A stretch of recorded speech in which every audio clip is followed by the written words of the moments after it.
Hola, bienvenidos y bienvenidas a todos. Vamos a avanzar en los contenidos de esta unidad de la materia de Relaciones Humanas 2. En esta oportunidad vamos a trabajar dos textos. Uno que nos lleva a pensar en el trabajador, en el miembro de una organización como un actor. Vamos a recuperar el concepto de actor y la importancia que tiene la percepción y la vinculación subjetiva de esa persona con su entorno organizativo. El siguiente material va a ser el que nos permita a nosotros poder elegir un modelo para diagnosticar la cultura organizacional, entendiéndola ya a esta altura la cultura organizacional como el elemento de amalgama dentro de una organización y que muchas veces necesita una redirección para superar o amoldarse a los requisitos tanto del entorno como del ambiente interno. Lo primero que tenemos que considerar para pensar el clima organizacional es cómo se desarrolla el ambiente laboral. Entendiendo que es el resultado de una interacción de factores externos, intermedios e internos. La dinámica que se da en estas tres capas que componen la organización y su funcionamiento es lo que termina marcando cómo va a insertarse o superar la organización las demandas, exigencias y cambios que se van generando en el medio ambiente. Lo que vemos en esta placa es una yuxtaposición de dimensiones que van condicionándose entre sí y van interactuando entre sí. Vamos a arrancar desde lo exterior hacia lo interior. Vamos a comenzar a analizar el concepto de lo general, que involucran, como ustedes ven en la descripción, todos aspectos que tienen que ver con los contextos sociohistóricos específicos. Por ejemplo, en la actualidad hay un gran debate de cómo avanzar en el cuidado de las vidas sin afectar aún más una economía que ya venía mostrando procesos recesivos. Bien, todo esto impacta dentro de las organizaciones, ustedes lo sabrán, aquellos que trabajan, cuáles son las variables que se están planteando en el interior de sus organizaciones laborales, y también hace o genera en este impacto una reacción interna e intermedia de la organización con ese entorno. El ámbito operativo, que sería la frontera entre lo interno de la organización y lo externo específicamente, que sería lo general o social, vamos a encontrar el tipo de vínculo que se va tejiendo entre lo organizacional, quiénes son sus clientes, a quiénes va a proveer y también qué tipo de vínculo va a sostener con los proveedores. Ese vínculo, si ustedes lo analizan un poco más profundamente, van a encontrar que en principio va a estar marcado por una serie de reglamentaciones legales, pero también tiene que ver con el modo o la forma en que elige una organización para vincularse con su proveedor y con su cliente. En este momento, si uno lo piensa tal vez en algún comercio, las variables, cómo han elegido los comerciantes vincularse con sus trabajadores, con su clientela, por ejemplo. Algunos han optado por el delivery y han abierto líneas de WhatsApp, Facebook, etcétera, etcétera, para poder seguir proveyendo al cliente y no perder un ingreso, y otros han optado por mantener el local abierto con las restricciones del distanciamiento social obligatorio, con medidas de extrema higiene, han puesto a disposición tarritos con alcohol en gel, o algunos he visto también comerciantes que han diluido alcohol en agua como para que cada cliente que ingrese se ponga alcohol en las manos, y aumenta así la posibilidad o las barreras del ingreso del COVID a sus locales. Bueno, acá tenemos un ejemplo, ¿no? O sea, estos locales que hasta hace 20 días atrás, un mes atrás, se vinculaban de manera directa con sus clientes, bueno, han empezado empezado a encontrar en esta zona operativa distintas estrategias para poder sobrevivir a este parate económico que ha significado también el aislamiento obligatorio. Por otro lado, nosotros vamos a encontrar además, bueno, y este ejemplo también nos sirve obviamente para poder expresar lo que tiene que ver con lo general y esta contraposición que muchos han expresado o han reaccionado distinto frente a qué hacemos, qué ponemos en valor, ¿no? Si la exposición a un virus que, si bien su mortalidad es bastante baja, sí se sabe que afecta a grupos de riesgo mayores de 65 años y que sus posibilidades de superarlo son bastante bajas, o seguimos trabajando y haciendo funcionar la máquina económica y bueno, y cada uno evaluará cuáles son los resultados en consecuencia. Por último, tenemos el elemento interno, que es lo que tiene que ver exactamente con la organización, y acá, y vuelvo a tomar el ejemplo que hoy nos provee la realidad, tenemos la decisión del dueño del negocio y de los dueños de las empresas, de qué hacemos con nuestros empleados o con nuestro ingreso, cómo nos vinculamos. Bueno, algunos, como insisto, han optado por encontrar la manera de ofrecer un delivery o tomar pedidos y de esa manera reducir la cantidad de concentración de personas en la puerta de su local, estableciendo incluso hasta turnos o avisándole al cliente cuándo puede pasar a retirar su pedido, y de esa manera, bueno, van distribuyendo la circulación de las personas dentro de su local y al mismo tiempo sostienen el vínculo con los clientes. Otros han optado a la manera de mantener abierto su local y que cada persona, bueno, vaya ingresando según lo que la ley le permite. Ustedes no sé si han circulado, pero muchos locales han recibido, por lo menos en la ciudad donde yo vivo, los locales han sido visitados previo al comienzo de o sea, apenas se dictó el aislamiento obligatorio, fueron visitados por inspectores de comercio y les dijeron, y acá tenemos, ¿no?, el vínculo entre lo general, lo operativo y lo interno. Le dijeron, bueno, depende de las dimensiones del establecimiento, puede ingresar 1, 2 o 3 personas. Bueno, algunos dueños de locales han optado por esto, ¿no? Decir, bueno, respetamos la cantidad de personas que puedan ingresar, y incluso algunos hasta marcan la distancia de espera de las filas por fuera de sus negocios para que se mantenga esta distancia de 1,5 metros o 2 de seguridad entre persona y persona.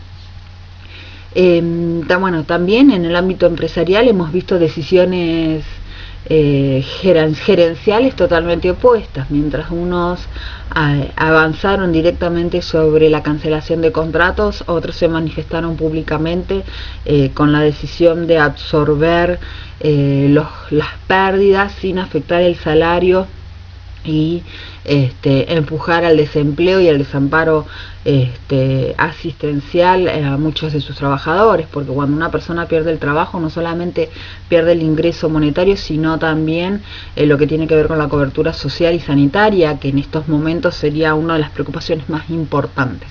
Bueno, acá tenemos, ¿no?, como cada dueño, cada dirigencia o cada liderazgo de una organización, pequeña o grande, va determinando también qué tipo de marco relacional y referencial le ofrece a los miembros que son parte de esa organización. En base a lo mencionado, entonces podemos darnos cuenta por qué el concepto de clima organizacional es multidimensional, está determinado por la interacción de los factores que vemos aquí descritos, como es el ambiente físico, en qué lugar estoy trabajando, con qué condiciones, con qué seguridad. Hoy las personas que están trabajando, que están en circulación en las ciudades, están también expuestas obviamente a la circulación del COVID. Ya muchas provincias tienen claro o han asumido la circulación comunitaria del virus. Eso implica que ya uno no se contagia por el vínculo o el contacto con alguien que haya venido al exterior, y esto suma a un nivel de presión. Bueno, ¿dónde estoy trabajando? ¿Qué regularización, qué reglamentaciones u órdenes estoy recibiendo yo que me exponen más o menos a la posibilidad del contagio? Después, bueno, las características estructurales que tienen que ver específicamente con la organización formal. ¿Qué marco me ofrece a mí la organización? ¿Qué reglas? ¿Cómo me manejo yo dentro de esta empresa o de este vínculo organizacional? El ambiente social que hoy tiene que ver, o en este ejemplo que he tomado, que nos atraviesa a todos, tiene que ver con una pandemia que es excepcional para todos, más allá de que, bueno, algunos por la edad hemos atravesado alguna situación de salud complicada a nivel mundial, como fue por ejemplo la gripe aviar, o bueno, en su momento, muchísimos años atrás, la sorpresa que significó para el mundo la aparición de el SIDA, ¿no? Bueno, estos elementos condicionan obviamente, y también el ambiente social va muy atravesado por las conductas de los seres humanos que responden o no a las reglamentaciones que van surgiendo a nivel social, incluso estatal en este caso. Las características personales, y acá no solamente vamos a hablar de la formación profesional, porque a veces las características personales se tiende a pensar en la formación del sujeto, sino también lo emocional, cómo este sujeto se planta frente a determinadas situaciones o entiende desde lo afectivo y desde lo psicológico qué es lo que está sucediendo y cómo se siente o se percibe en ese ámbito. Y finalmente el comportamiento organizacional, que es una yuxtaposición o una interacción entre los factores individuales y organizacionales. ¿Cómo reacciona? Bueno, y tomo el ejemplo que les di recién, retomo el ejemplo. Algunos empresarios han marcado un rumbo al decidir cancelar contratos o despedir personas. Apenas, por ejemplo, tomaron conocimiento de la posibilidad de la suspensión de las actividades de sus empresas, y otros han expresado públicamente que van a absorber los costos de sostener a sus trabajadores. Bueno, eso es un comportamiento organizacional que impacta también en la percepción, en la sensación y el sentimiento de los trabajadores que están dentro de esa empresa. Seguramente, y aquí empieza a jugar la idea de la subjetividad y el elemento que ustedes ven destacado, que es la percepción, la reacción de aquellos trabajadores que todavía permanecen dentro de una empresa que ya ha decidido despedir a determinada cantidad de trabajadores, no es la misma que aquel que está dentro de una empresa cuyo dueño decidió y manifestó abiertamente sostenerlos hasta que supere la instancia de la pandemia. Ustedes imaginarán la presión emocional que tienen aquellos que han logrado sobrevivir a la determinación del despido, ¿no? Y cómo deben estar reaccionando, qué tipo de respuesta le pueden llegar a estar dando a la organización que no los puso en la nómina de despedidos, y qué tipo de compromiso o respuesta puede esperar aquel empleador que ha decidido sostener a sus trabajadores más allá de el saldo negativo que puede arrojar este proceso de pandemia. Entonces, lo que nosotros vamos a tener es justamente que el clima organizacional va a ser el resultado de estos determinantes, y estos determinantes van a estar impactando en cómo las personas no solamente perciben a la organización, sino cómo se relacionan entre ellos y cómo se entienden la importancia o el vínculo que tienen entre sus trabajadores. Y aquí vamos a una cuestión que tiene que ver con lo emocional y que todos lo hemos vivido o sentido cuando nos hemos desarrollado en distintos ámbitos laborales. Por momentos algunos habrán experimentado esta sensación de el clima es tan denso que se puede cortar con un cuchillo, no hay nada, uno ve que hay relaciones cordiales, pero uno siente la tensión. Bueno, eso es clima organizacional, y en otros uno siente una distensión, una libertad, una disposición para el trabajo y la colaboración que hace que uno se relaje y tenga ganas de estar en ese espacio. Bueno, eso también es clima organizacional, pero no depende exclusivamente de la percepción, sino de el resultante entre la interacción de factores objetivos y externos al sujeto y factores internos del ser humano. Entonces, el clima organizacional va a terminar también marcándole un espacio de acción a lo que es la cultura organizacional, mientras el clima organizacional es el resultado de la subjetividad de los miembros de la organización en respuesta a elementos objetivos. La cultura organizacional parte desde las improntas o los marcos que establecen la dirigencia de una organización y desde ahí permite también armar o fomentar ciertos elementos que permiten entender cuál es el tenor o el tipo de funcionamiento que va a tener una organización. Si ustedes ven el listado de la placa, hay elementos que son muy interesantes de tener en cuenta. Por ejemplo, cómo construyo yo la identidad de mis miembros, cómo hago que los trabajadores se sientan parte de o digan orgullosos que pertenecen a mi organización. Bueno, la cultura puede establecer una serie de elementos que haga que el trabajador pueda identificarse con la organización.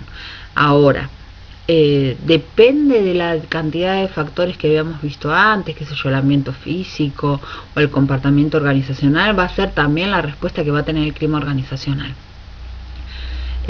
Por ejemplo, el proceso de integración, cómo hago yo para inducir al trabajador a mi empresa, o qué hago yo para sostener la relación grupal o fomentar el individualismo.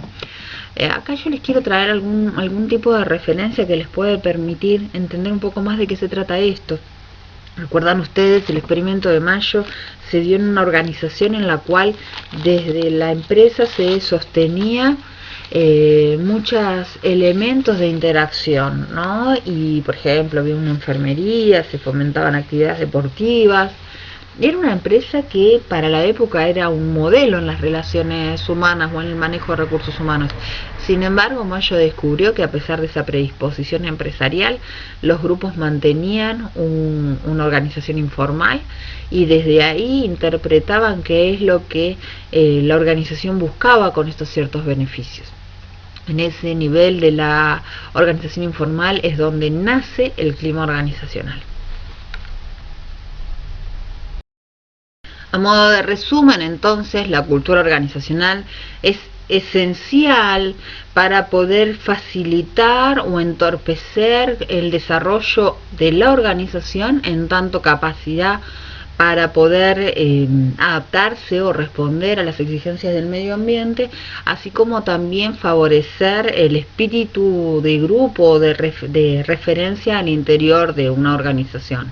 La cultura es diseñada y administrada desde la gerencia y en su puesta en marcha se encuentra con las individualidades y las subjetividades que terminan condicionando la manera en que la organización tendrá la capacidad de responder al entorno y también a las exigencias internas. Es por eso que es sumamente importante el manejo, la administración que se pueda hacer de los recursos para facilitar la integración del trabajador al ambiente laboral.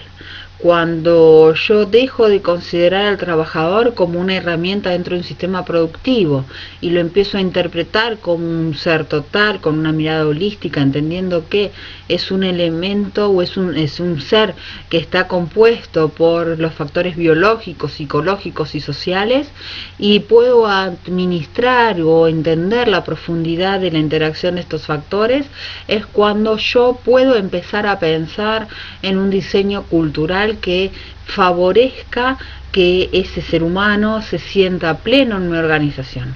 Las personas que se sienten plenas, que se perciben útiles, que se perciben queridas y reconocidas por la organización en la que trabajan, son aquellas que ponen al servicio de esa empresa o de esa organización, independientemente de los fines que ésta tenga, toda su capacidad y creatividad y compromiso, y son justamente aquellas que van a generar las soluciones para los problemas que puedan enfrentarse o puedan surgir hacia afuera o hacia adentro.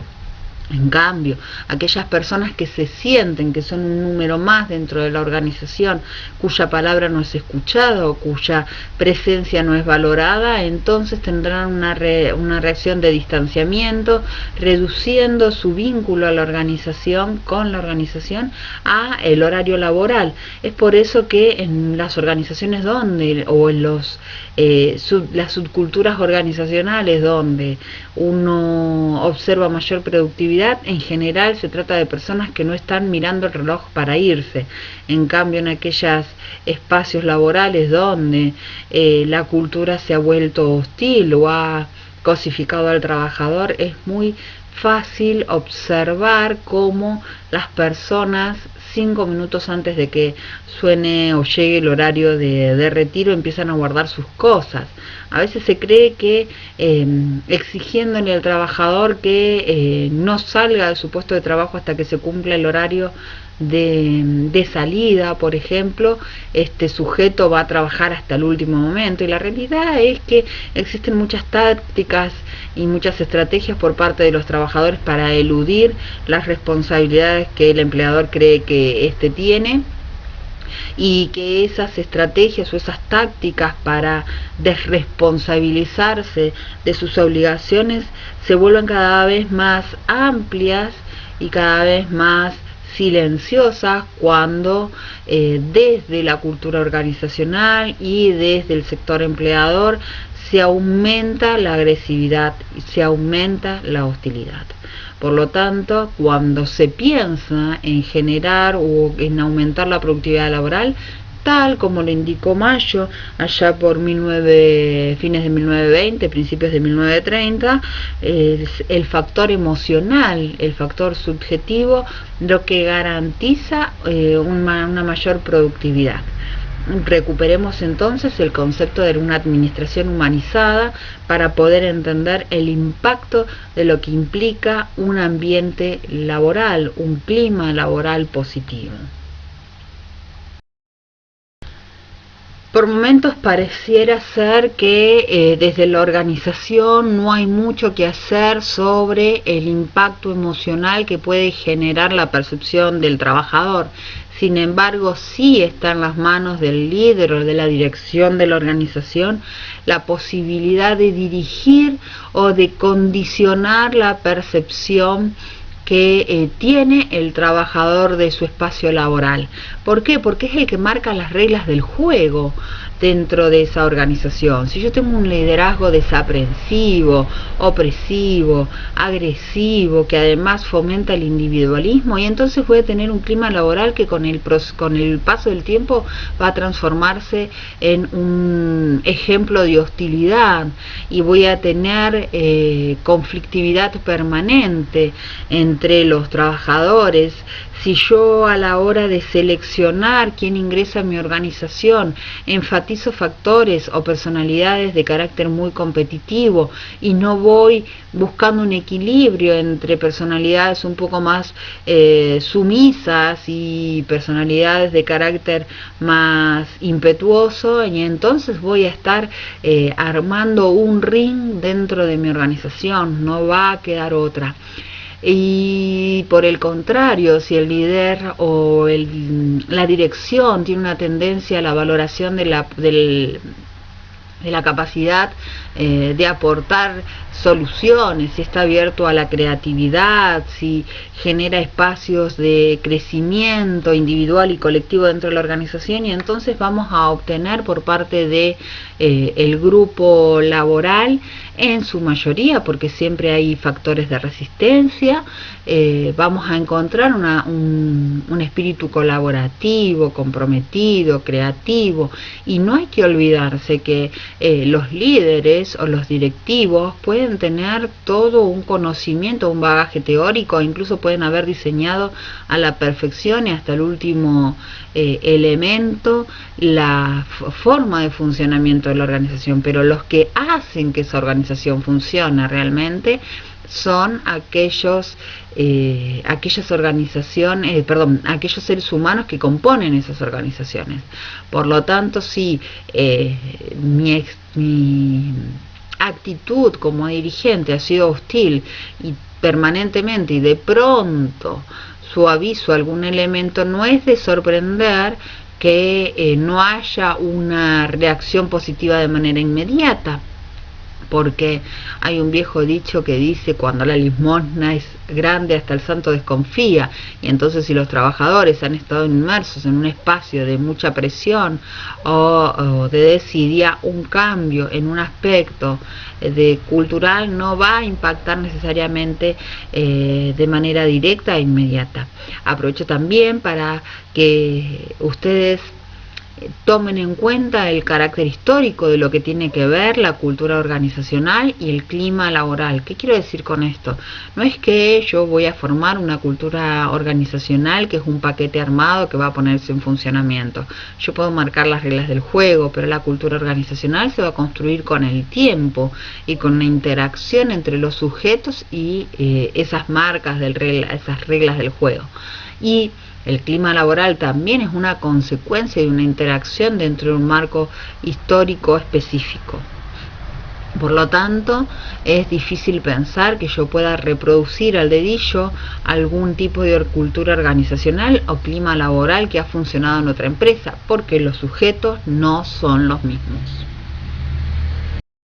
Justamente porque la cultura y el clima organizacional son el resultado de un proceso histórico, es que tenemos que pensar a la cultura como un proceso de socialización organizacional, en el cual se van a ir dando dos procesos de interacción que van a terminar construyendo ese vínculo entre lo individual y lo organizacional y cómo se perciben mutuamente, favoreciendo así, por un lado, el sostenimiento de la cultura, que es lo que permite diferenciar realmente una organización de otra, independientemente del producto, independientemente de que generen el mismo producto, y al mismo tiempo las van a favorecerse o limitarse la disponibilidad del trabajador a poner al servicio de la organización sus saberes, conocimientos o formación profesional.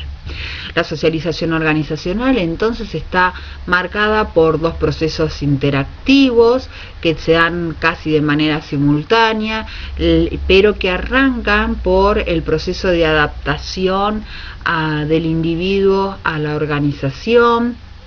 Este sujeto va incorporando, va conociendo las pautas de trabajo, de relación dentro de las organizaciones, y después, con el tiempo, cuando ya empieza a ser reconocido por el entorno y sus miembros, es cuando empieza a influenciar sobre la organización sus valores culturales, sus valores morales, sus percepciones éticas. En esta interacción entonces en la que el sujeto tiene que adaptarse, o la organización le va marcando al individuo cuáles son las pautas de funcionamiento y de relación, más el proceso de influencia de la organización, nos va a dar como resultado a nivel macro la cultura observable. Pero para poder observar la cultura yo voy a poder tener que analizar elementos del clima laboral. Es como que el clima laboral vendría a ser el síntoma del resultado de la cultura. Recuerdo, a modo de ejemplo, Entré a trabajar una vez en una empresa y el mismo día que ingresé habían dos personas peleándose por la ubicación de su escritorio, por dónde iban a trabajar, porque la distribución espacial tenía un montón de escritorios apoyados contra una pared, y en el medio había una isla donde estaba, o sea, un conjunto de escritorios donde se encontraban las jefaturas.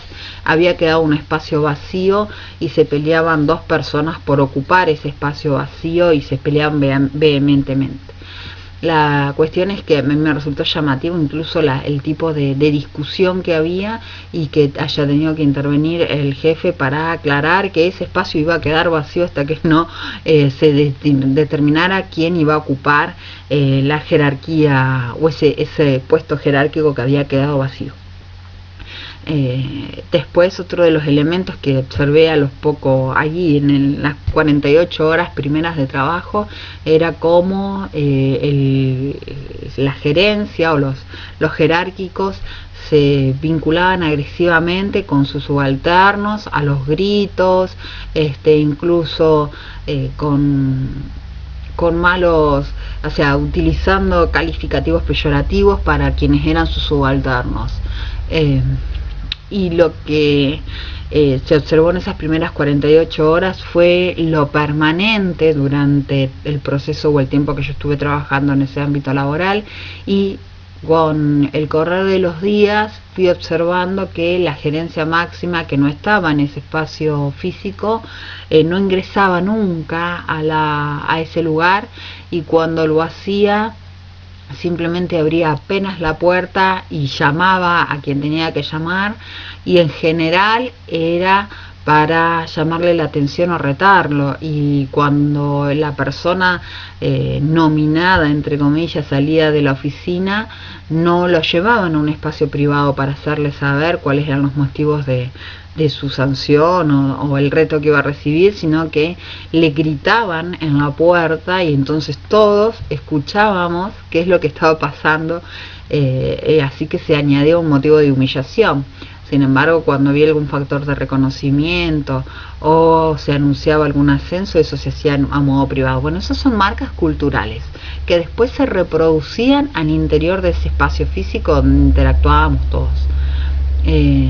Consecuencia de esto, había alta rotación de personal, y entre ellos los que decidieron que no era el espacio laboral para uno o al cual uno pudiera adaptarse, estaba yo. Y eso tiene que ver justamente con los valores individuales y la subjetividad existente. La pregunta a responder ahora es: ¿para qué me sirve a mí conocer que existe una cultura organizacional o un clima organizacional? Básicamente a mí me permite saber que están, porque los puedo transformar en herramientas que a mí me permitan mejorar el sistema productivo o la calidad de productos que yo ofrezco al entorno. No pierdan de vista ustedes que las organizaciones solo existen porque el marco social lo reconoce como necesario. Si el marco social decide que tal organización no tiene un valor social, y entonces con el tiempo esa organización va a perder el sentido de existencia, y si eso sucede, fracasa y cierra. Para esto, para poder evaluar qué tipo de cultura organizacional tenemos y poder identificar qué elementos necesitamos intervenir, vamos a encontrar múltiples teorías.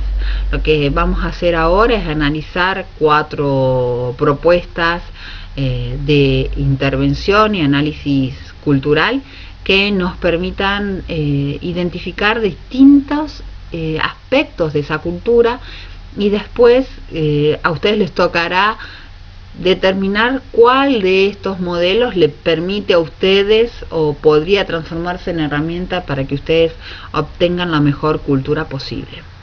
Ahora vamos a comenzar con Schein. Schein lo que nos propone es reconocer, ustedes ven la figura, se vincula o tiene el mismo aspecto que en la primer placa. Lo que él va a reconocer de la organización es una múltiple diversidad de dimensiones dentro de la organización que tienen que ver con lo interno, lo intermedio y lo externo. Vayamos desde el interior hacia el exterior y comencemos por lo interno, que es ese aspecto no visible pero sí sensible, que tiene que ver con una forma de pensar y sentir a la organización y cómo debemos relacionarnos entre nosotros.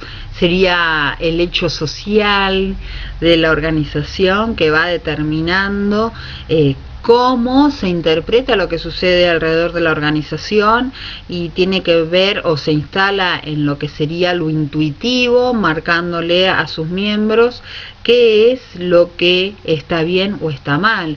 Este nivel interno lo marcan desde el comienzo los creadores de la organización, los líderes de la organización, que como les dije son los que marcan a nivel cultural las reglas del juego. Esta percepción o este modo de sentir y pensar va marcando entonces o estableciendo cuáles son las reglas, los valores, ¿sí?, o las normas en las cuales a partir de las cuales se van a vincular los miembros de esa organización. Son perceptibles, a veces están escritas y a veces no necesariamente tienen que ver con el reglamento de funcionamiento. A veces el reglamento de funcionamiento de una organización nos dice a qué hora entramos y a qué hora salimos y nada más. Pero, por ejemplo, podemos percibir valores o preceptos morales cuando se decide promover la felicitación del cumpleaños, y es la organización la que se hace cargo, por ejemplo, de enviar un presente a sus trabajadores o publicar una cartelera que cumplieron años, o el reparto o la publicación de mensajes motivacionales, o por ejemplo la incorporación de espacios de interacción social como puede llegar a ser un comedor con comodidades para que los trabajadores que son miembros de su organización tengan un espacio donde interactuar más allá del espacio específico de trabajo. Por último, y en el nivel más externo, donde sí es posible poder palpar e identificar objetivamente a esa cultura organizacional, vamos a encontrar el conjunto de artefactos, signos y símbolos. Aquí vamos a encontrar distintos elementos que yo los puedo identificar. Por ejemplo, el color de vestimenta, el uniforme, la distribución espacial, cómo están. ¿Quién es el primero que veo? ¿Al gerente o el recepcionista? También el tipo de arquitectura, cómo está esa organización, está en un edificio viejo, remodelado, es una estructura moderna, qué colores se usan, ¿sí? Todo eso nos va a dar a nosotros elementos observables para poder determinar la organización, incluso los lenguajes, cómo se hablan entre ellos. Se hablan con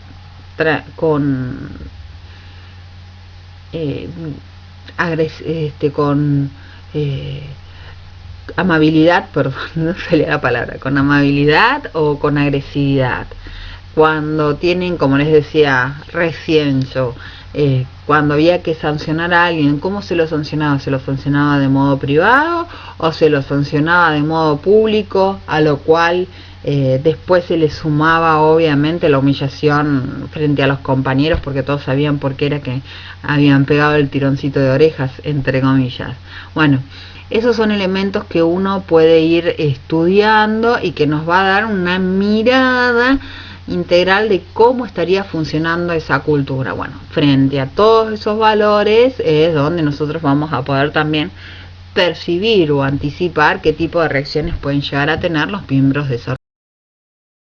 La propuesta de Change, entonces, lo que hace es permitirnos realizar un análisis integral de cómo va interactuando la cultura en distintos niveles, nos permite analizar cualquier tipo de organización, sea pública, privada, grande o chiquita, y deja ver cómo el liderazgo va marcando a la cultura organizacional, de qué manera se condiciona ese factor de pensar, sentir y actuar dentro de la organización, para poder obtener los elementos que nos permitan a nosotros describir esta cultura. Se propone una descripción que va a surgir de una serie de entrevistas y también de la observación presencial. El tema es, o el limitante de esta propuesta es que si bien puedo establecer cómo el líder condiciona la cultura, no puedo llegar a establecer cómo la cultura condiciona el desempeño, y el desempeño es donde se ubica lo perceptual, o el desempeño sería el resultado de lo perceptual y de lo subjetivo de los trabajadores. Por su parte, Cameron y Quinn ofrecen otra forma de analizar la cultura organizacional basándose en dos dimensiones y en función de hacia dónde mira esa organización. Las dos dimensiones claves para entender cómo se construyen estos cuatro tipos de cultura organizacional son la flexibilidad y discreción, un espacio donde hay una contención o hay un involucramiento del sujeto que forma parte de la organización, en contraposición a la estabilidad y el control, donde la gerencia toma más fuerza, donde es más rígido el camino a seguir dentro de la organización. Estas dos dimensiones se combinan además con la mirada o hacia dónde está apostando esa cultura organizacional. Podemos tener la orientación interna e integración, es un espacio donde se busca consolidar o extremar la construcción interna de la organización, mientras que y en contraposición podemos tener una cultura que mira hacia afuera, hacia la diferenciación, donde aumenta el sentido de competencia externo.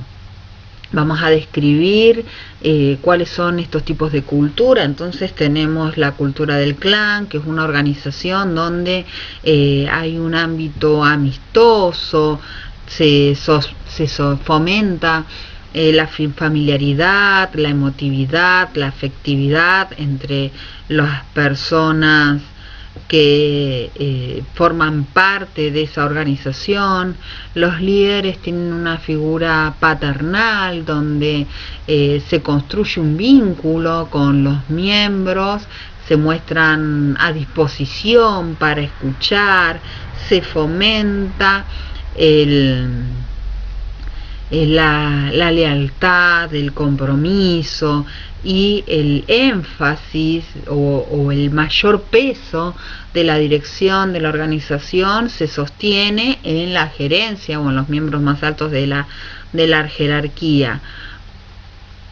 La gerencia pone todo el peso en el desarrollo humano de sus miembros y entiende que el éxito va a surgir o el crecimiento va a surgir de la satisfacción del cliente y de cómo sus trabajadores estén comprometidos o se sientan cómodos e identificados con la organización.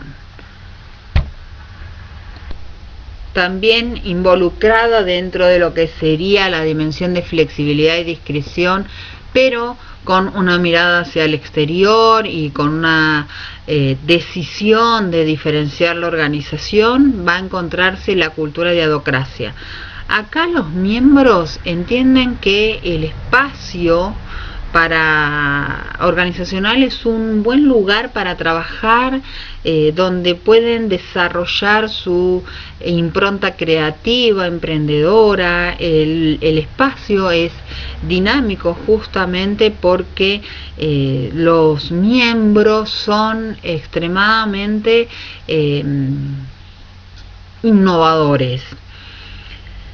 En este marco, los líderes son los referentes de esa innovación, son los que alientan el cambio permanente, les interesa abrirse al riesgo, no temen al riesgo. En todo caso es un elemento que incentiva o que estimula el desarrollo organizacional. Se trata de empresas que están viendo de qué manera pueden impactar de manera novedosa dentro del mercado, ofreciendo nuevos productos o servicios que terminen modificando e incluso el funcionamiento social. Se me cruzó Google, que tal vez pueda encajar en esta cultura de la docracia, y obviamente cuando uno empieza a analizar la relación interna, cómo son los miembros dentro de esa organización, uno encuentra que las personas tienen una disposición a impactar favorablemente o a poner al servicio de la organización su capacidad creativa, anticipándose incluso a los posibles problemas que puedan seguir. Es una organización que tiene un fuerte carácter visionario también.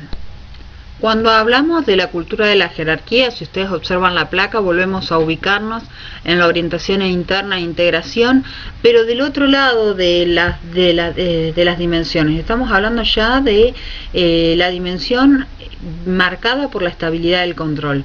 La cultura de la jerarquía es una cultura más bien ortodoxa, conservadora, en la cual se establece o se respeta con mucho énfasis la estructura formal.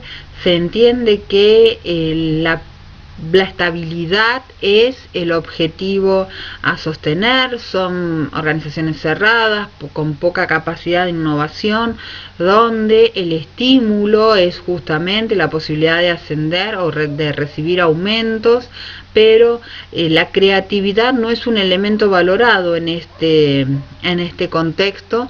Por el contrario, lo que se valora o se incentiva es el apego al plan original, es el respeto a las pautas ya establecidas. La cultura de la jerarquía busca un lugar seguro desde el cual controlar lo que suceda dentro de esa organización.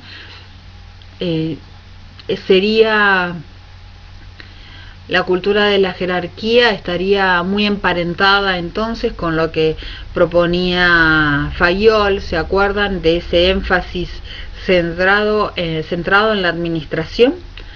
Bien, ahí podríamos ubicar este ejemplo de cultura de la jerarquía. Por último, vamos a hablar de la cultura organizacional en el marco del mercado, o mejor dicho, del mercado, la cultura organizacional del mercado, en la intersección entre la mirada hacia afuera, la búsqueda de la diferenciación y la estabilidad y el control. La cultura del mercado hace que las organizaciones sean extremadamente competitivas con el exterior, con las otras organizaciones que ofrecen el mismo producto. También los individuos que forman parte de esa organización tienen esta particularidad de la búsqueda permanente del éxito, marcada por el control mayor de el mercado, de las variables del mercado. El ganar está puesto por encima de factores emotivos o de socialización. Los líderes son personas que están permanentemente exigiéndole a sus miembros resultados que van a ser valorados en divisas, ¿sí? En ingresos. Se preocupan mucho por la reputación que tenga esa organización en lo social, en el factor externo, por recuperar algún concepto que ya hemos trabajado, dado que es esa reputación en cuanto a la calidad del servicio o del producto lo que les permitiría ir posicionándose en el mercado y controlando incluso cómo funciona el mismo.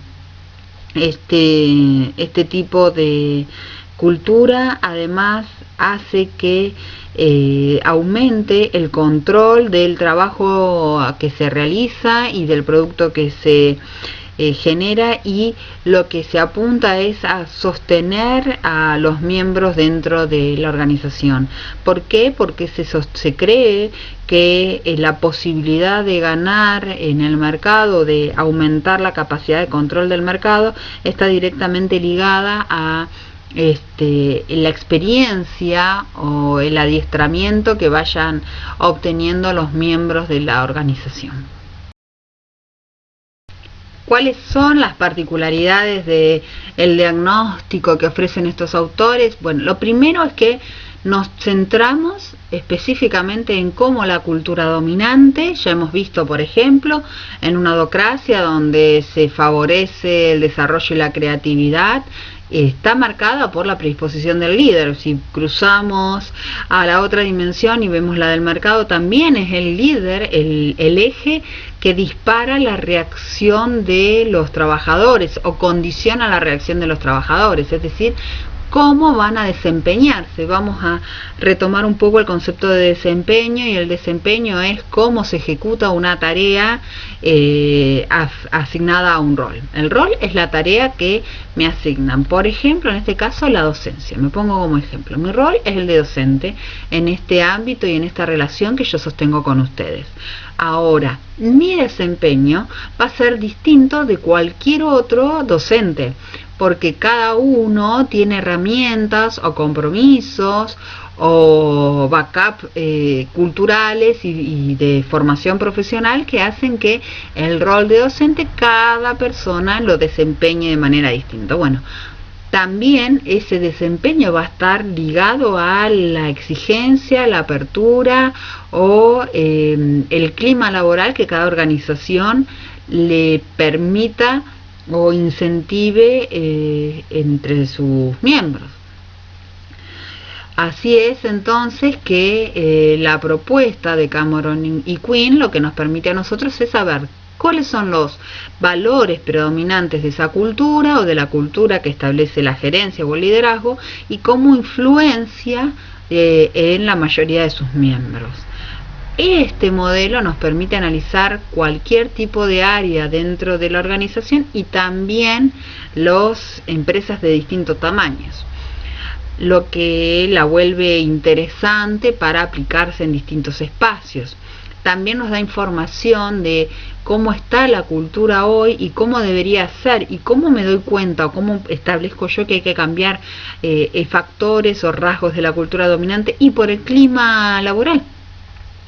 Yo tengo valores centrales de una cultura que empiezan a hacer ruido o a chocar con las necesidades de los trabajadores, y esos ruidos o esos choques generan climas laborales inconvenientes, conflictivos, incluso angustiantes o desganados, y a mí el análisis me permite entonces entender qué es lo que se está percibiendo y qué es lo que genera esa percepción para ver cómo se puede cambiar. Se analiza la cultura organizacional a través del instrumento de evaluación de cultura organizacional, las siglas están en inglés, y el límite que encuentra esta cultura organizacional es que se maneja exclusivamente por la entrevista o el cuestionario. ¿Cuál es la limitación? Que lo que yo no pregunte no me voy a enterar, porque no me falta la observación. Entonces, lo que yo pregunte va a aparecer, lo que no pregunte no va a aparecer.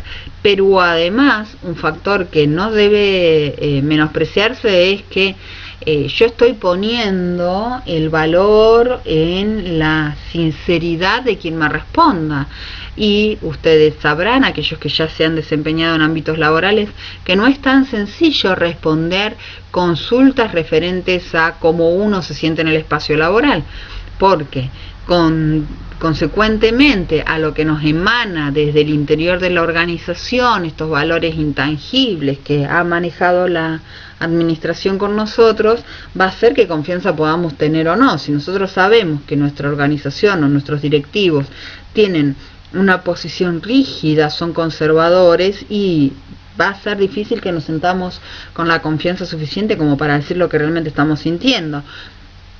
Si por el contrario nuestros líderes o dirigentes tienen una mirada abierta, son innovadores, nos incentivan el crecimiento individual y personal nos dan espacios para poder hacer propuestas y demás, y entonces la comodidad o la seguridad de que yo puedo expresarme abiertamente sobre aquellos factores que me incomodan y aquellos que me parecen favorables o positivos de conservar va a estar, y me voy a poder explayar sobre eso. Y ahí es donde aparece el límite a esta propuesta de análisis cultural. La propuesta de Denison y compañía se basa en el análisis de Cameron y Quinn, sostiene todavía las dos dimensiones de la flexibilidad y del control, y también está división respecto de hacia dónde está la tendencia, si hacia lo interno, hacia lo externo. Básicamente se va a concentrar en 4 características que funcionan de manera simultánea. El tema es cuál de estas características dentro de la cultura organizacional tiene más peso, y según el peso que tenga cada una de estas características va a ser el resultante cultural. Arranquemos por el cuadrante en el cual se encuentran la flexibilidad con el factor interno. Ahí lo que nosotros vamos a encontrar en el involucramiento es un proceso de empoderamiento del trabajador. Se lo incentiva para que se desarrolle a nivel individual y que desde ese desarrollo se integren los equipos o ponga al servicio de la organización sus conocimientos. Lo que se busca entonces es una identificación y un compromiso por parte del trabajador con la organización, entendiendo que eso va a ser lo que va a impulsar a la organización hacia adelante. En el eje de la flexibilidad, en el eje del control, pero hacia la mirada interna, vamos a encontrar entonces la consistencia, que lo que busca es que el comportamiento de las personas se ciña a los valores centrales, a este núcleo interno del que hablaba Jane recién. Se espera que las personas se acomoden, interactúen de manera coordinada en función de esos ejes que va planteando la cultura central. Y lo que esto permitiría entonces es ofrecer un elemento diferencial para la organización que la permita enfrentar como un conjunto cualquier cambio desde el exterior. Se entiende entonces que la cultura está fomentada sobre un conjunto de creencias y valores, que lo que va generando entonces es una conducta esperada por parte de sus miembros a través de los procesos de socialización organizacional de los cuales ya hemos hablado. Cuando nos sentamos o nos ponemos a mirar hacia el exterior, o el vínculo que establece la cultura hacia el exterior, si nos posicionamos en la intersección con la dimensión de control, aparece la idea de la misión, esta suerte de utopía que nos marca un norte a la organización y que espera que los trabajadores, los individuos que están dentro de esa organización vayan todos detrás de esa misión. Fayol decía en uno de sus principios administrativos que era necesario subsumir o relegar los deseos o metas individuales ante el objetivo mayor de la organización. Bueno, la misión lo que busca es esto, ¿no? Cómo me posiciono, cómo posiciona la organización en el exterior para ganar espacio, y ahí es necesario entonces controlar que las conductas individuales se amolden al espacio o a la necesidad de esa meta mayor. También, pero mirando al exterior, pero en la intersección con la flexibilidad, surge la característica de la adaptabilidad. Esto tiene que ver con las capacidades que tiene la organización de dar respuesta a los cambios externos. Pensemos hoy que cada organización, como dábamos el ejemplo recién de cómo han respondido distintos empresarios o comerciantes a la lógica que está obligando la pandemia del COVID a tener, digamos, ¿no? Nos ha cambiado el sistema social, nos ha cambiado el tipo de relaciones, e incluso durante mucho tiempo después de que nos digan, bueno, pueden circular libremente, vamos a tener que seguir teniendo ciertos cuidados sociales y quién sabe cómo salgamos de este proceso también que nos ha puesto frente a nuevas perspectivas incluso existenciales. Bueno, todo esto que está pasando requiere que las organizaciones tengan cierta capacidad de adaptabilidad. Esta adaptabilidad tiene que ver con la rapidez con la que puedan dar respuesta tanto a las nuevas necesidades de los clientes como a las nuevas necesidades socioambientales que van surgiendo. Esta capacidad de adaptabilidad muchas veces choca con el involucramiento, ¿sí?, y con la consistencia. El mayor enemigo de la adaptabilidad es la consistencia, esta cuestión de apegarse al valor interno o al valor cultural que tiende a generar, la consistencia tiende a generar una organización conservadora, y la adaptabilidad lo que requiere es dinamismo. Y el involucramiento, en menor medida, el involucramiento generalmente es el que permite que el trabajador esté al servicio de la organización, pero a veces ese involucramiento es un paralelo o está pegado a la consistencia, es decir, que el involucramiento se termina traduciendo en la referencia o en la defensa de los valores tradicionales de la organización, termina actuando negativamente sobre la adaptabilidad, y cuando la adaptabilidad pierde peso en una cultura, la misión de esa organización empieza a tambalearse, porque la posibilidad de concretar la misión depende necesariamente de cómo la organización genere herramientas para poder sobrevivir a los cambios que el exterior les va proponiendo. Entonces, ¿qué herramientas nos ofrece el diagnóstico de Denninson y compañía? Primero, podemos retomar el vínculo entre la cultura y el desempeño.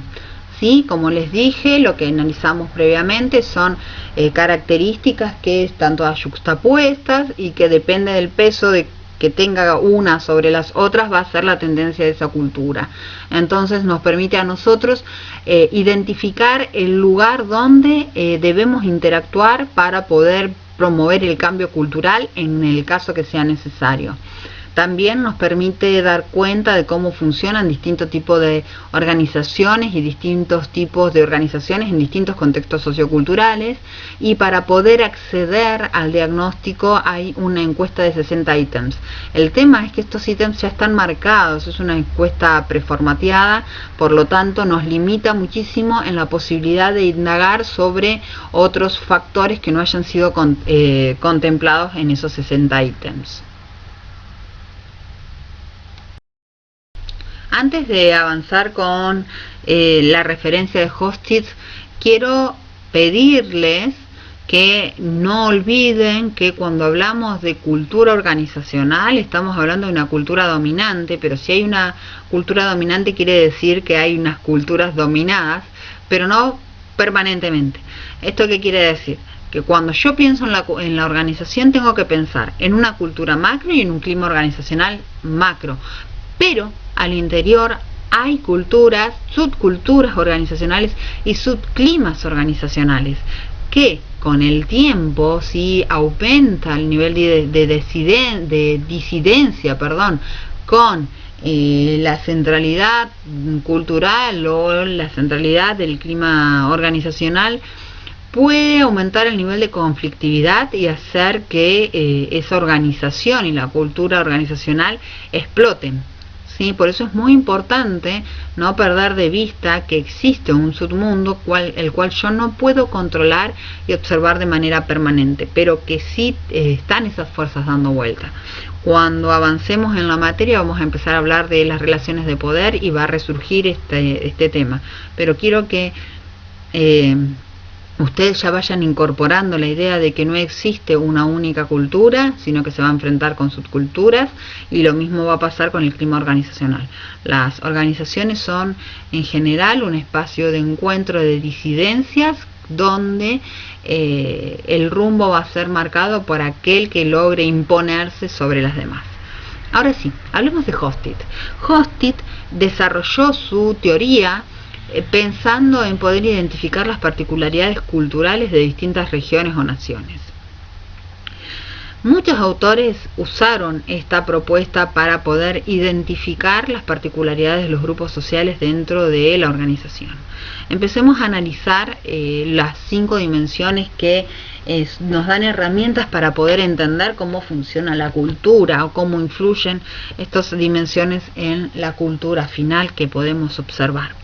La distancia del poder va a tener que ver con un reconocimiento que existe una desigualdad en cuanto a la toma de decisiones y la jerarquía por parte de los miembros dentro de un grupo social.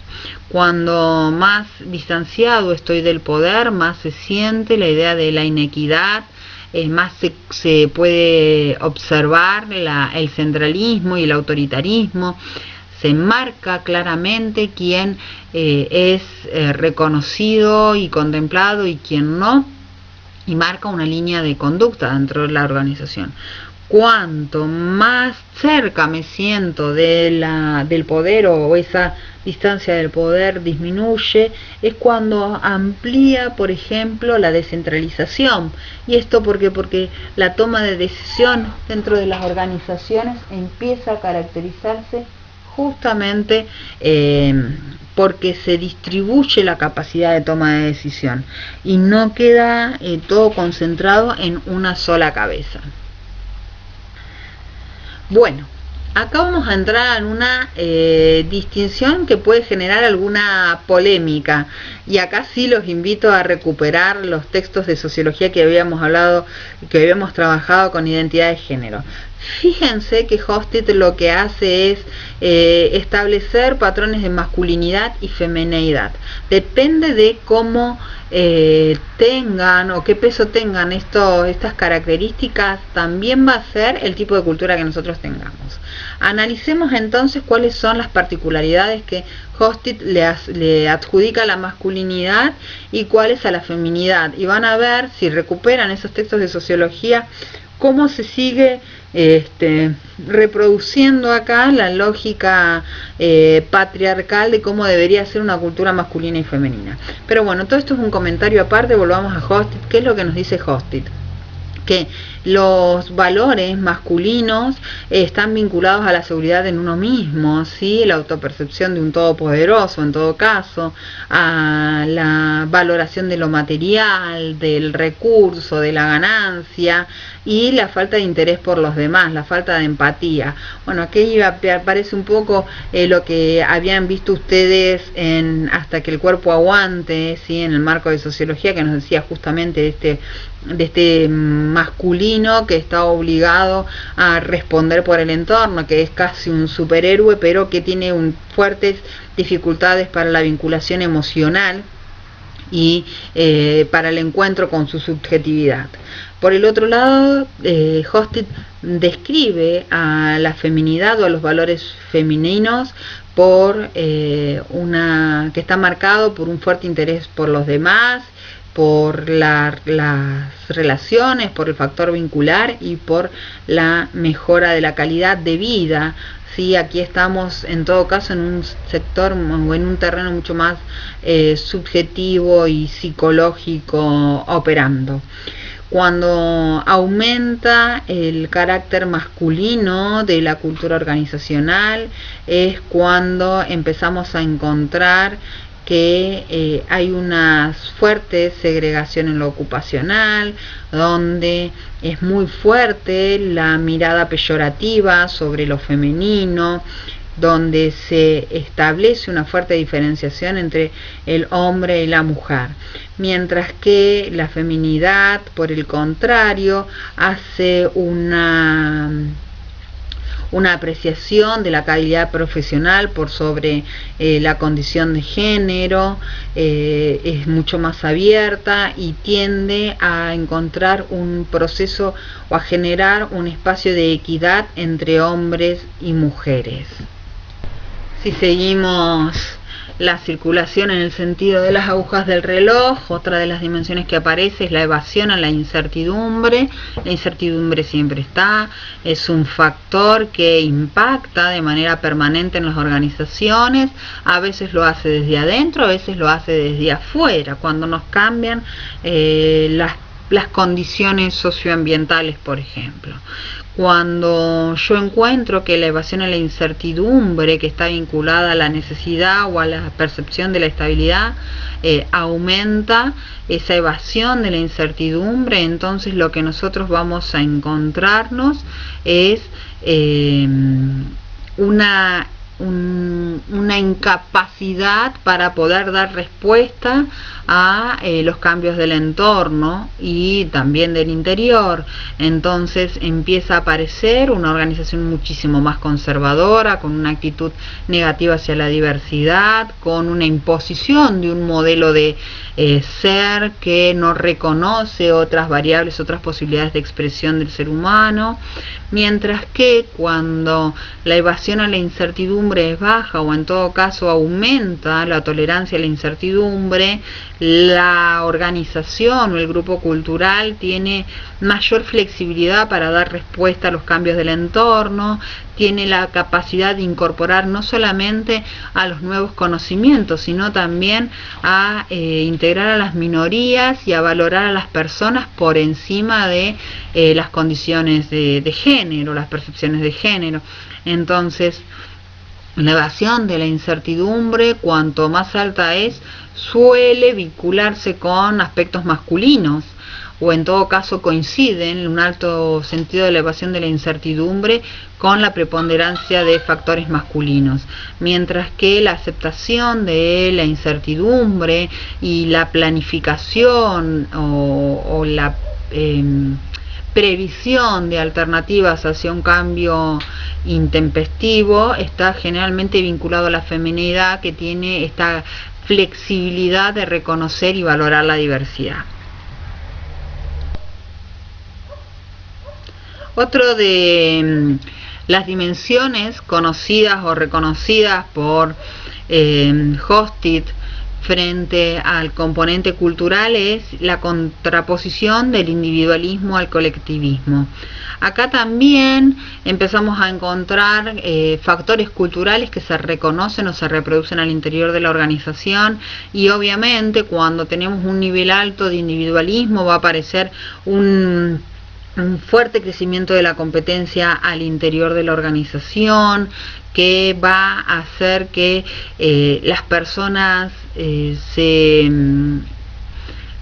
separen entre sí, empiecen a mirar el suelo propio, la construcción individual, y esto termina haciendo que en muchos casos se pierda la conciencia de la existencia del otro, de lo que le pasa al otro, y se tomen medidas o se actúe en pos de obtener un resultado más allá de los costos emocionales que esto pueda tener.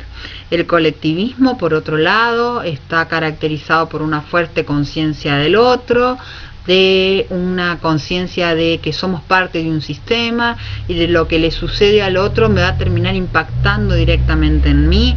Aparece una conciencia del trabajo en equipo, de que el resultado final en realidad es el resultado de la acción conjunta de todos los miembros, y que el individualismo en todo caso vendría a ser una falla en el proceso de construcción social. En todo caso, el colectivismo asociado a factores de feminidad, siguiendo la teoría o la perspectiva de Hostit, permiten también afrontar de manera más relajada los factores de incertidumbre, porque la colectividad elimina esa sensación de soledad y fortifica en todo caso los lazos. Cuando el individualismo prima dentro de la organización, ese individualismo tarde o temprano termina dañando a el conjunto organizacional, porque terminan anteponiéndose los intereses individuales sobre los colectivos, sobre la necesidad social de esa organización, y termina incluso socavando esos principios. Por último, nos queda la orientación a largo o a corto plazo. Esto tiene que ver con las planificaciones que tengan cada organización, o cómo se piense cada organización. Si yo tengo una mirada a corto plazo, entonces voy a poner un énfasis en la jerarquía, en resultados inmediatos. Me va a preocupar el fin por sobre el medio, y por el contrario, si yo pienso en una planificación a largo plazo, estoy pensando en la posibilidad de que mi organización o mi grupo cultural sobreviva más allá de los cambios inesperados, que se genere un proceso de aprendizaje, que se generen herramientas de adaptabilidad a las condiciones que el entorno nos pueda ir presentando. Y de esa manera voy a tener una cultura organizacional que, combinada con las otras dimensiones, me va a permitir poder dar respuesta a los imponderables y sobrevivir a esos imponderables, generando un aprendizaje que después voy a poder aplicar en nuevas cosas. Bueno, entonces, a modo de resumen, Hostit nos permite a nosotros poder establecer cómo los valores regionales o preponderantemente sociales y terminan impactando en la organización, y lo pueden hacer a partir justamente de que cada uno de los sujetos de la organización son portadores de esos valores regionales o sociales. Los fundadores o líderes de las organizaciones no están exceptuados de esto, por lo tanto terminan en ese núcleo íntimo del que veíamos nosotros en una placa anterior, en el núcleo interior de esa organización, terminan plasmando esos valores de los cuales son portadores. Entonces, si por ejemplo existe una fuerte conjugación de factores de masculinidad con una tendencia a la evasión del riesgo o baja tolerancia a los imponderables, y vamos a tener entonces una cultura de carácter muchísimo más rígido que si preponderaran otros valores, pero ya en la misma percepción o en la misma concepción de los fundadores de esa organización. Lo podemos aplicar al análisis de distintos países, porque obviamente lo que vamos a encontrar, o lo que nos permite a nosotros, es analizar cómo la permeabilidad que tiene una organización al factor social externo. A veces las culturas de las organizaciones, y esto también depende del liderazgo o de la dirigencia o del personal directivo de la organización, puede lograr generar acciones o valorar acciones o normas, o establecer normas que sean diferenciales de la cultura imperante en el exterior, y esto, bueno, lleva a un proceso de instituyente muchas veces, o hace que la organización quiebre patrones culturales, si es que logra poder soportar la fuerte resistencia que la sociedad suele expresar a lo nuevo. Por último, la propuesta de Hostit se vale de un cuestionario que se llama módulo de encuesta de valores, y nos permite analizar solamente esta relación que yo les decía recién entre el contexto sociocultural de una organización y la organización misma, pero no nos permite meternos en los valores individuales o en la percepción individual, la subjetividad que vendría a marcar el clima organizacional. La siguiente propuesta es la de O'Reilly, que lo que va a tratar es de identificar valores culturales que están interactuando permanentemente al interior de una organización y que son valores de carácter macro o de la cultura organizacional y valores vinculados a factores individuales. La propuesta de O'Reilly tiene un arco de 54 valores, algunos individuales 31 y los organizacionales serían 23. Todos estos están impactando en 7 dimensiones de valor que serían las que terminarían completando el resultante final de la cultura organizacional. Entonces, ¿qué vamos a encontrar, por ejemplo?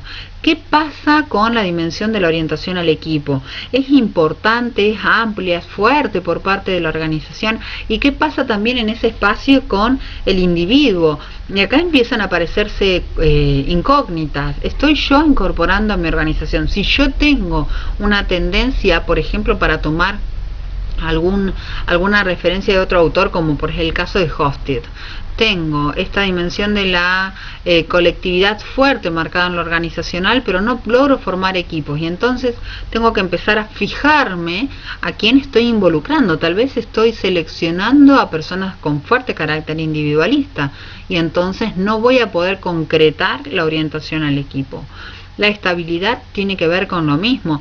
En la organización siempre tiene que haber un equilibrio entre la estabilidad y la innovación, y tiene que haber una capacidad de articulación entre la estabilidad y la innovación en función del contexto sociohistórico en el que me esté desempeñando como organización. Y acá también importa mucho qué cantidad de o qué tipo de personas tengo dentro de mi organización. Si la mayoría son personas que están abrazadas a una estructura, que son resistentes al cambio, y va a ser muy difícil que mi organización pueda destacarse o generar innovaciones que le permitan adaptarse a nuevas exigencias. Si yo tengo una puesta o una mirada en la atención al detalle, al vínculo, a la calidad, y por otro lado lo que me importa o lo que exacerbo es la agresividad, y entonces habrá que ver qué pasa al interior con las personas que son parte de mi organización. Porque el detalle no solamente tiene que ver con el vínculo, con el producto final, sino también con el vínculo, ¿sí? Bueno, todas estas dimensiones se superponen y van dando como resultado una cultura organizacional específica. Para cerrar entonces, la propuesta de O'Reilly nos permite identificar los valores culturales centrales y los valores individuales, y cómo interactúan estos, de qué manera terminan dando origen a lo que sería la cultura real. Para incorporar un concepto más, pensemos que por un lado tenemos la cultura formal, que tiene parámetros establecidos por la dirigencia, por el liderazgo, que insisto, son los que van marcando las reglas del juego. Pero frente a esa cultura organizacional formal, también van a enfrentarse o van a coexistir con esa cultura subculturas que tienen patrones de conducta propia y valores propios. La conjunción o el encuentro de esos valores centrales y subterráneos van a dar o van a evidenciar la cultura organizacional real. ¿Qué es lo que realmente está sucediendo? Yo tengo que tener en cuenta entonces la interacción de lo individual y lo colectivo para poder interpretar qué es lo que está sucediendo. La propuesta de O'Reilly me permite analizar distintas culturas organizacionales.